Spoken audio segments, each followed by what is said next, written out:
One of the key features of a digital asset management system is the ability to share files out of the library with other users. Canto makes this really easy without any real setup involved, and you'll see it in action in this quick screencast. My favorite way to do this is to simply find a file that I want to share, and then hover over it, and click on this share icon. You can do this from practically any part of Canto. Now, you'll see a window with a litany of options for sharing files out. Let's focus in on two simple, no setup options in this video: email and sending links. These work pretty similarly and are the easiest way to share a file. Let's check out email first. On this menu, you can enter a single email address or several to receive the files. You can also set an expiration date if you want to control the length of time that the recipient can access the file. You can also set it to never for permanent access. Don't miss out on some of the optional features below this, like enabling downloads, watermarks, and cropping options. These features can give you a sense of control over how your files are used and modified. When you press submit, Canto will automatically send the email for you,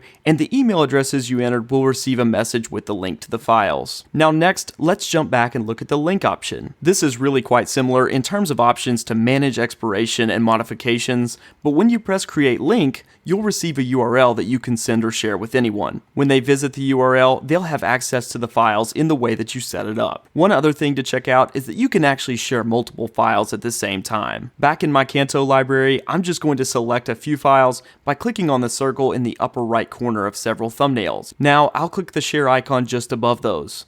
I can follow all of the same steps here to share a file with collaborators and share that group of assets at the same time. These features highlight just how easy it is to share files without setting up shares or servers. Thanks for watching.